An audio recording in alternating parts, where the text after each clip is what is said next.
അസ്സലാമു അലൈക്കും. ഹൈന്ദവ വേദപ്രകാരം സൃഷ്ടാവിനെ അവർ തീർച്ചയായിട്ടും അറിഞ്ഞിരിക്കേണ്ടതുണ്ട്, മനസ്സിലാക്കേണ്ടതുണ്ട്, അംഗീകരിക്കേണ്ടതുണ്ട്. എങ്കിൽ മാത്രമേ അവർക്ക് മോക്ഷം നേടാൻ സാധിക്കുള്ളൂ എന്ന് വ്യക്തമാക്കി തരുന്ന പ്രധാനപ്പെട്ട കാര്യങ്ങളാണ് ഞാൻ ഭഗവത്ഗീതയിൽ നിന്നും യജുർവേദത്തിൽ നിന്നും ഞാൻ ഇവിടെ എടുക്കാൻ പോകുന്നത്. അപ്പൊ നിങ്ങൾ ശ്രദ്ധയോടുകൂടി മനസ്സിലാക്കാം. ഈ കാര്യങ്ങൾ നിങ്ങൾ മനസ്സിലാക്കുന്നതോടുകൂടി തീർച്ചയായിട്ടും നിങ്ങൾക്ക് അറിയാൻ പറ്റും നമ്മൾ എത്രത്തോളം സത്യത്തിലേക്ക് വന്നു കഴിഞ്ഞു എന്ന്. അധ്യായം 7, ജ്ഞാന വിജ്ഞാന യോഗ, വാക്യം 3. അനേകായിരം മനുഷ്യരിൽ ഒരാൾ മാത്രമേ ജ്ഞാനസിദ്ധിക്കായി യത്നിക്കുന്നുള്ളൂ.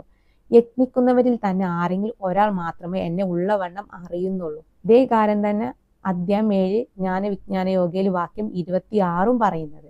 മനുഷ്യർ ഒരുപാട് പേര് സൃഷ്ടാവിനെ അന്വേഷിക്കുന്നവരുണ്ട്, പഠിക്കുന്നവരുണ്ട്. എന്നാൽ ആരെങ്കിലും ഒരാൾക്ക് മാത്രമേ എന്നെ കണ്ടെത്താൻ അല്ലെങ്കിൽ എന്നെ ഉള്ളവണ്ണം അറിയാൻ കഴിയുള്ളൂ എന്നാണ് സൃഷ്ടാവ് പറയുന്നത്. അധ്യായം 13 ക്ഷേത്രജ്ഞ വിഭാഗ യോഗ, വാക്യം 31 പറയുന്നത്.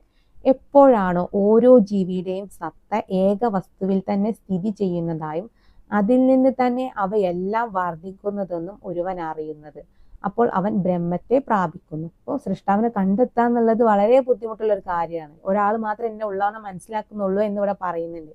എന്നിട്ട് ഇവിടെ പറയുന്നത് ഓരോ ജന്തു ജീവജാലങ്ങളുടെയും ഹൃദയത്തെ ചലിപ്പിക്കുന്നത് അല്ലെങ്കിൽ ഓരോത്തിന്റെയും ആത്മാവിന്റെ ഉറവിടം എവിടെയാണെന്ന് കണ്ടെത്തുന്ന ആ ഒരു സമയം, അപ്പോൾ അവൻ ബ്രഹ്മത്തെ പ്രാപിക്കുന്നു എന്ന്. ഏതൊരു ജീവിയുടെയും സത്ത ഏക വസ്തുവിൽ തന്നെ സ്ഥിതി ചെയ്യുന്നതായും എന്നിവിടെ പറയുന്നുണ്ട്.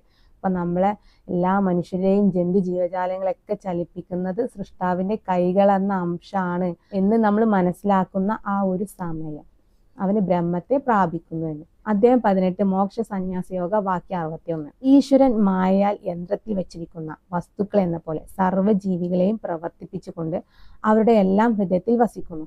നമ്മൾ തൊട്ടു മുന്നേ പറഞ്ഞ കാര്യം. ഇനി അധ്യായം 15 പുരുഷോത്തമ യോഗ, വാക്യം 2.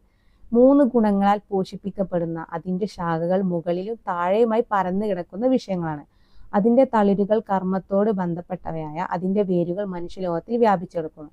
3 അംശങ്ങൾ മേലും താഴെയായിട്ട് വ്യാപിച്ചെടുക്കുന്നുണ്ട്. ഒന്ന് മനുഷ്യന്റെ ഹൃദയത്തെ ചലിപ്പിക്കുന്നുണ്ട് എന്ന് പറയുന്നത്, ബാക്കി മേലെയാണെന്ന് പറയുന്നുണ്ട്. കൈകൾ എന്ന ഈ അംശമാണ് എല്ലാത്തിനെയും പരിപാലിക്കുന്നതും നിയന്ത്രിക്കുന്നതും. ജനനം, മരണം, പ്രകൃതിയുള്ള കാര്യം, രാവ് പകല്, ഇനിയിപ്പോ ലോകാവസാനം തന്നെ ആവട്ടെ, ഇതൊക്കെ ഇതുമായി ബന്ധപ്പെട്ട കാര്യമാണ്. ഇനി അധ്യായം 13 തന്നെ ക്ഷേത്രജ്ഞ വിഭാഗ യോഗ, വാക്യം 18. പ്രകാശങ്ങൾക്കെല്ലാം പ്രകാശമായിട്ടുള്ള ആ ബ്രഹ്മം അന്ധകാരത്തിനപ്പുറമുള്ളതാണെന്ന് പറയുന്നു. എല്ലാവരുടെയും ഹൃദയത്തെ അധിവസിക്കുന്നതും അതും ബ്രഹ്മം തന്നെയാണ്. ബ്രഹ്മത്തിൽപ്പെട്ട അല്ലെങ്കിൽ ബ്രഹ്മത്തിന്റെ അംശങ്ങളിൽ ഒന്ന് ഏറ്റവും മേലെ പ്രകാശത്തിൽ സ്ഥിതി ചെയ്യുന്നുണ്ട്, എന്നാൽ മറ്റൊന്ന് നമ്മളെ ഹൃദയത്തെ ചലിപ്പിക്കുന്നുണ്ട് എന്നാണ് പറയുന്നത്.